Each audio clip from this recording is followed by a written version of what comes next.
1460 WVOX. Now, live from Whitney Media, 1460 WVOX, the Greenburgh Report, with Greenburgh Town Supervisor Paul Feiner.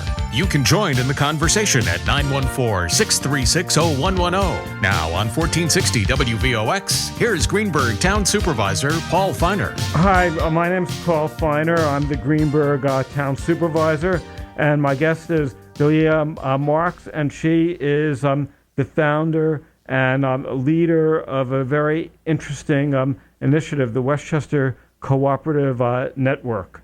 And the Westchester Cooperative Network is spreading awareness of worker-owned cooperative models. And we're going to discuss what a cooperative is and what you could do if you are interested in becoming part of a cooperative, or if you know anybody who actually would like to become part of a cooperative. This could be a great opportunity for people who are looking for new jobs, new employment, and want to have some ownership. So thank you so much for joining us. Thank you, Paul, for having me here. One small correction, I'm a co-founder together with Nella Catter from Westpac. Yes, let's start by what is a worker-owned cooperative. It is a business. It's a business like anyone else. The issue, though, is that the workers themselves co-own the business. So they are equal parts owners of the business. They are also the managers of the enterprise. They democratically manage the business. So that is one of the 7 international cooperative principles that, the member control has to be democratic. What does that mean? That means one worker, one vote. So it's a little bit different from other organizations where you may have share ownership, so through shares. So the people that have more shares in the business would have more say in how that business is conducted. So that is not the case in cooperatives. Cooperatives are democratically managed. So let me ask a question. If I was part of a grocery store cooperative. Yes. And you are great, say, with numbers and budgets, and I don't really have the skills, and I'm the teller. I would be a co-owner, and I would have one vote, and would my salary be different than, say, yours, when you're doing much more difficult work? Well, it's okay. Each cooperative has its own bylaws, and that is something that the workers themselves would have to agree upon and have to write down at the very beginning of their enterprise. So I would have. So let's say we both are in a co-op, but you're doing a lot of the management and administrative. The co-op, all of the employees who work there would say, you know what, you should be getting more because you have more skills, and my salary would be different, but I still would have a certain percentage of ownership. Absolutely, yes. Terrific. We have to take a short break, and then we'll be back and we'll learn more about cooperatives, and we'll also learn what you could do to join a cooperative and how to start a cooperative. So this is very, very exciting. My guest is Delia Marx, and she is a co-founder of the Westchester Cooperative Network. And hopefully we'll be able to get a co-op started in this area real soon.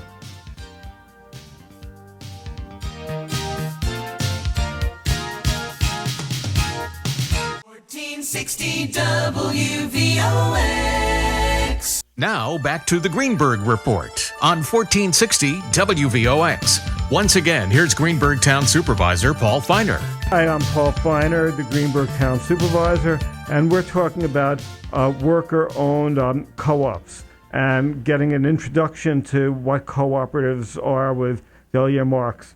I had a question. There are different types of worker co-ops, and could you tell us what the different kinds of co-ops are? I know you have food co-ops, worker co-ops, housing co-ops. Yes, thank you for that question, Paul. Indeed, some people get confused because they all use the word cooperative. But a food co-op is very different from a residential cooperative, and it's also different from a worker cooperative. The difference there is who are the owners. So in a food co-op, it's the consumers that are the owners. In a residential cooperative, obviously, are the residents. And in a worker cooperative, the owners are the workers.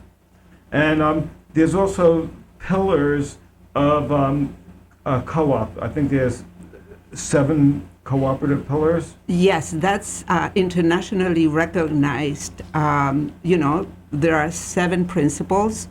One is that it's open and voluntary membership. So basically, there is no space for discrimination.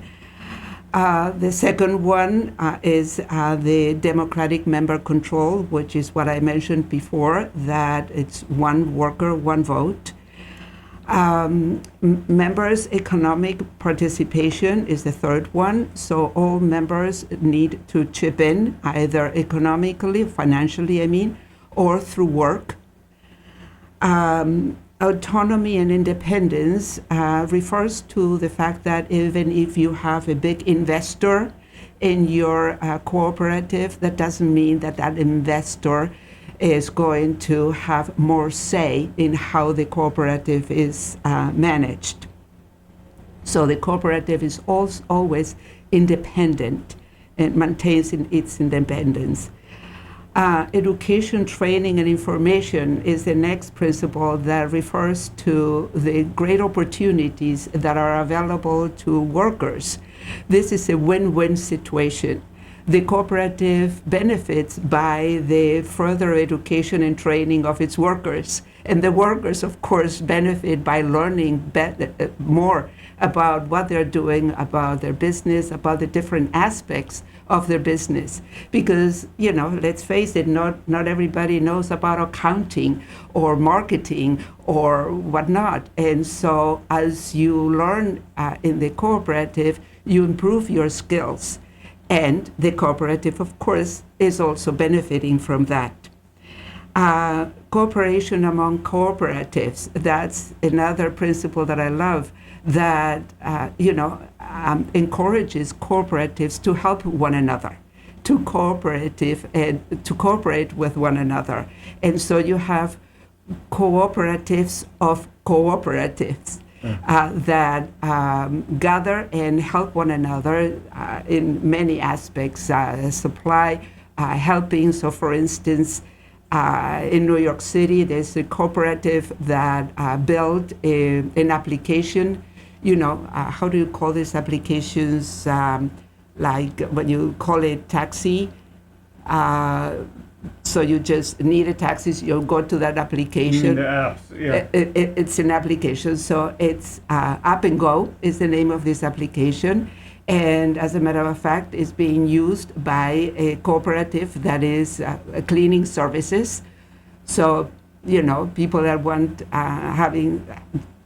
have a cleaning service, they just look up in that application. So that the application was done by a cooperative that is being used, the application is used by another cooperative. So, and then last but certainly not least is a concern for community. And that goes in every aspect of the cooperative.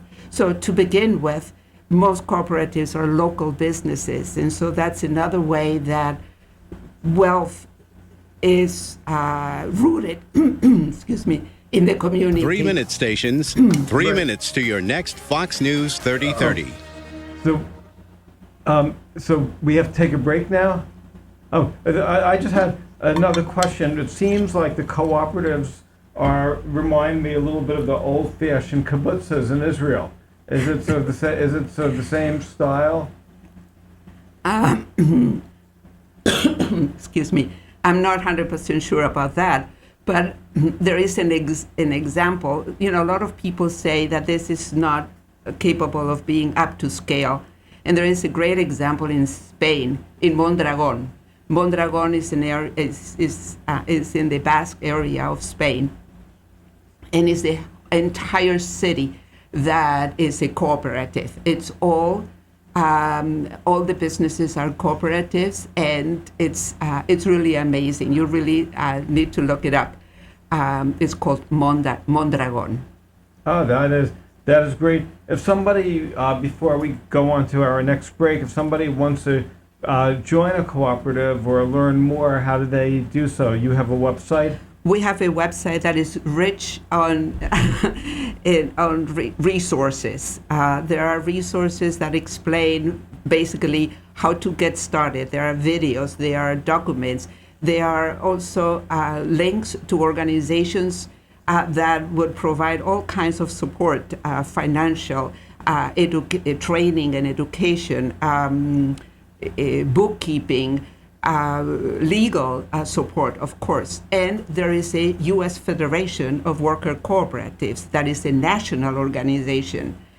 They have a conference now in September that I'm planning to attend in Philadelphia. Oh, that is, so interesting. We're going to have to take a break in a couple seconds, and after that, we'll learn more about what we're doing in Greenburgh and Westchester to encourage people to start their own cooperatives. Just let me tell the URL of our website. It is westchestercooperative.net. Terrific. Thank you very much, and we're going to learn more, and hopefully we'll be on our way to starting more cooperatives in this area. I'm Paul Feiner, Greenburgh Town Supervisor.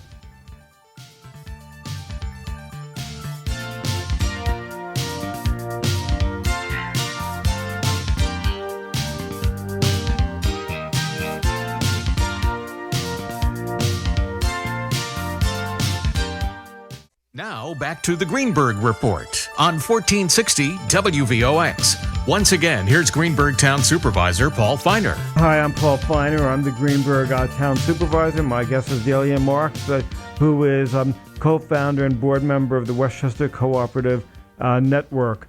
And they have a Facebook page, Westchester Cooperative Network. You also have a Twitter page, Westchester I think COO1. And the question that I have is, although this may be innovative for Westchester, we have there's cooperatives all over the country and all over the world. So it really shouldn't be like an overwhelming to start it in here in Westchester. Not at all. That's exactly what we were thinking of, because there is an incredibly rich ecosystem of cooperatives in New York City. New York City has quite a number of worker-owned cooperatives that are working right now, and also organizations that support them. And that's actually, the beginning of our idea here in Westchester County. We are right next door to the city. So what we want to do, and that's why we call ourselves a network, is because we want to connect people that are interested in forming a cooperative with these organizations that would support their development.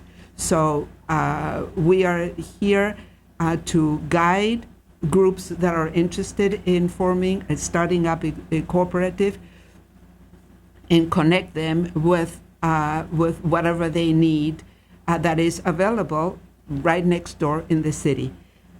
I want to also mention another way of getting a cooperative, and this is through a conversion from an existing business where owners are in the process of retiring. So instead of selling the business to a big corporation or whatnot, they can also sell it to their employees and convert the employees into the future worker owners of the cooperative.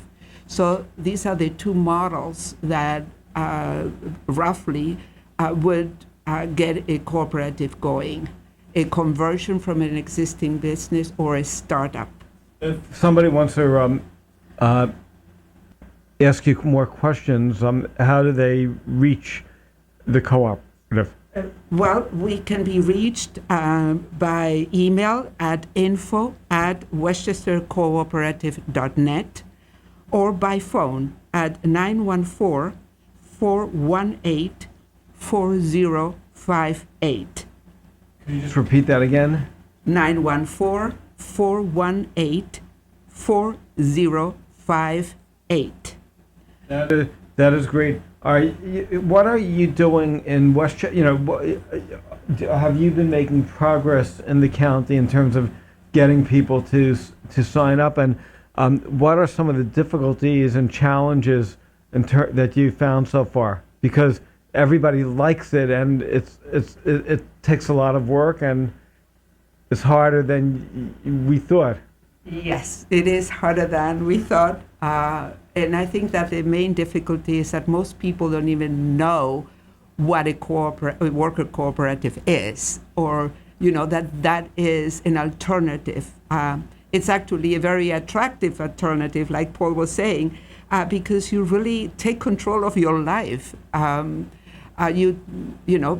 being part of a cooperative, you are part also of the management of the business. So you can decide your hours. You can decide how to continue the business. So yes, it's hard.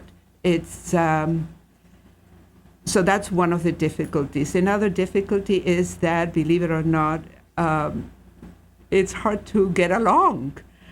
People have differences of opinions, and it requires training to understand how to work together. Let me ask a follow-up question to that. Is it better for people to sign up with friends that they've actually worked with and know, or is it better for people to just go in cold and? Well, obviously, it's better to start with friends, people that you know already. But the main idea is that you all have to have the same mindset and the same business idea and dedication to make it happen. Now, I don't want to forget to mention that we were supported by the Elias Foundation, very generously supported by them, and we are able to provide grants to groups of people that are interested, seriously interested, of forming a cooperative in Westchester County. Our grants would be up to $10,000. The form is in our website.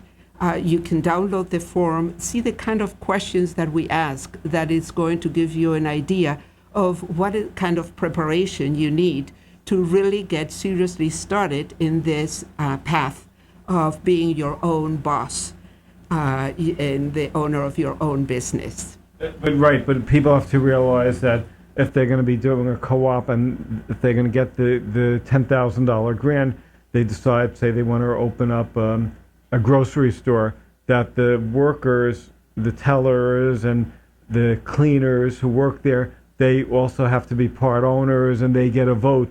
So it's not just them starting a business and saying, good, I'm getting $10,000 and right? Absolutely, yes. Everybody has to be part of the cooperative.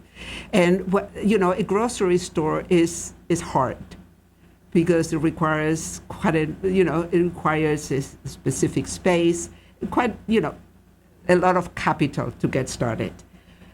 A lot of the cooperatives get started in the service industry, so they provide some kind of service, cleaning service, taking care of older people, home care service,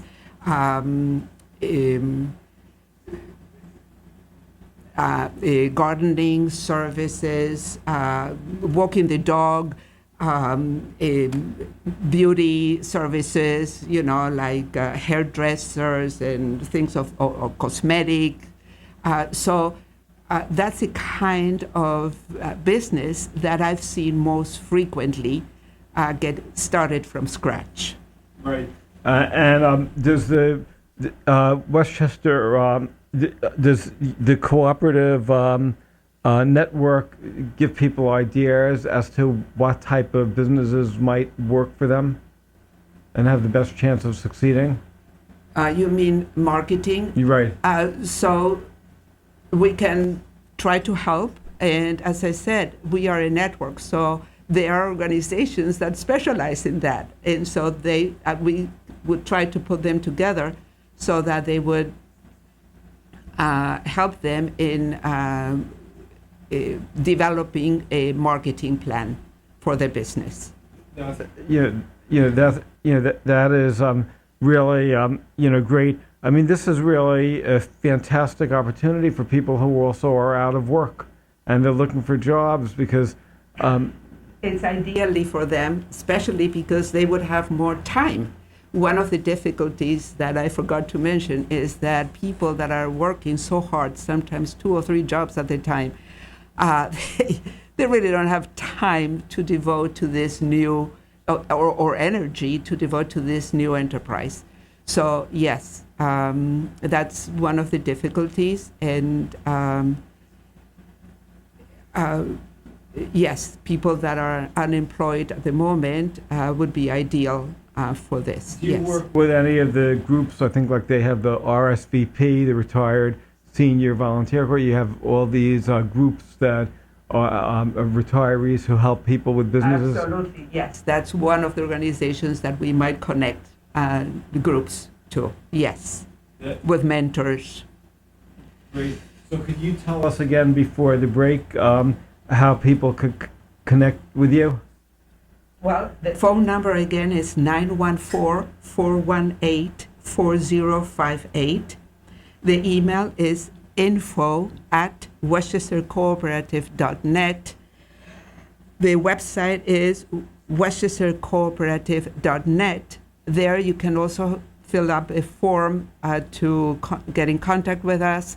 And as I said before, you can download the form for the application for the grants. And then on Facebook, you can look us up under Westchester Cooperative Network, and Twitter, connect with us through Westchester COO and the number 1. And you were a professor of computer sciences at Mercy College. Yes. Is this a harder job? Yes, it is much harder, believe it or not. I'm Paul Feiner, Greenburgh Town Supervisor, and we'll be back. Delia Marx in a few minutes, and we'll talk again about our Westchester cooperative work.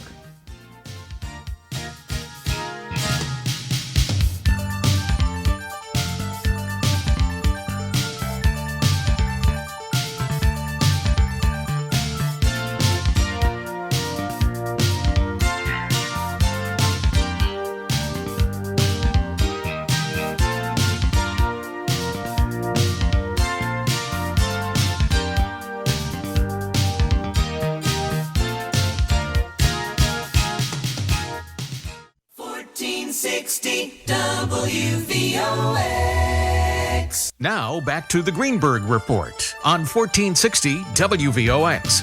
Once again, here's Greenburgh Town Supervisor Paul Feiner. Hi, I'm Paul Feiner. I'm the Greenburgh Town Supervisor, and my guest is Delia Marx.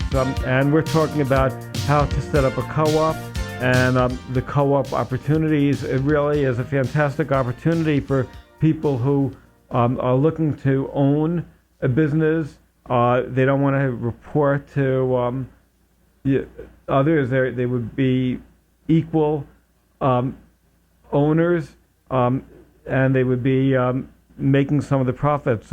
You have on your board a retired franchise business owner, and you have people who have skills in technology as well. Yes, we are 5 in our board. The information about each one of us is on our website. Yes, each one of them provides their input and their knowledge into our group.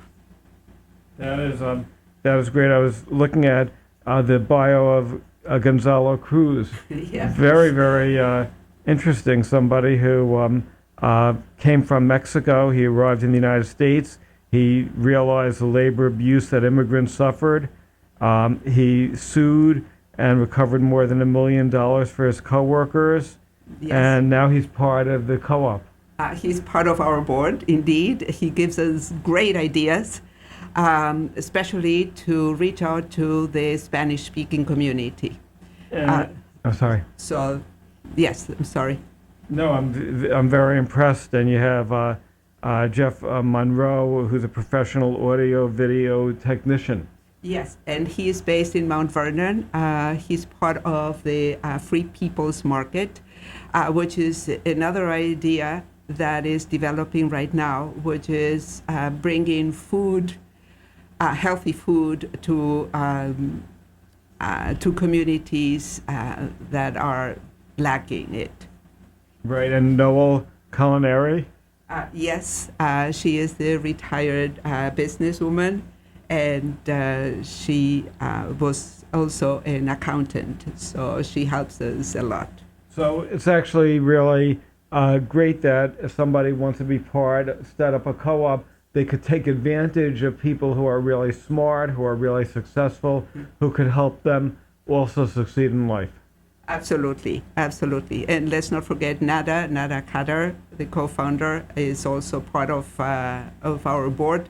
She is the director of Westpac, a grassroots organization here in Westchester County. So basically, do people who want to start a co-op have to have a business idea, or if they meet with the co-op, will you sort of give them some ideas for themselves? How do you decide what type of business to market?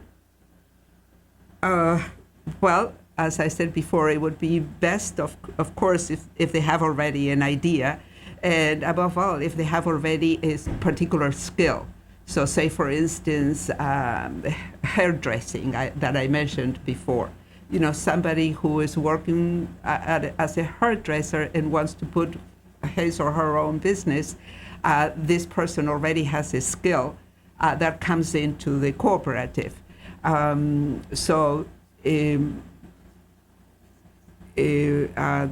I said before, and if people want to get started but they don't know what to do, obviously we try to interview them and ask them about their skills and about what they want to do and how they envision themselves in the future. You know, obviously we don't want to replicate the model of I tell you what you have to do. It has to come from them. That's great. Is the county of Westchester supportive of this as well as a government? We were not successful up to now to reach out to the county offices. We are hoping that they will listen to this program and reach out to us and give us a hand. We would definitely welcome their help. What about the Department of Labor? Because they have, like a location in, Westchester where there's people who are looking for work, and, and I would think that this could be like another option where people who look for work and are so far unsuccessful in getting something might be actually interested in this concept. That's a good idea, Paul. We're going to follow up. We did not reach out to the Department of Labor. Yeah, they have these places like in White Plains where that people, go to. I remember years ago, my brother-in-law was out of work, and United Jewish Appeal had like a office where they were helping people find work, it's very, very stressful for a lot of people who have been out of work. They don't know what to do. And this is just one other option that people, could consider. And being an employee is not for everybody. There's some people who will do much better if they own a business. Absolutely. And you also get a sense of pride. Like when I look on, say, in Greenburgh on Central Avenue, you see all the vacancies. And if somebody came up with a creative idea and the business is successful, they're going to feel really, really fantastic about it. Absolutely. It really is. The cases that I've seen up to now, I'm originally from Argentina, and that's where I initially learned about cooperative and the cooperative movement. So the changes that I saw in people are really amazing. People take pride of their, of what they're doing. They are committed to their work.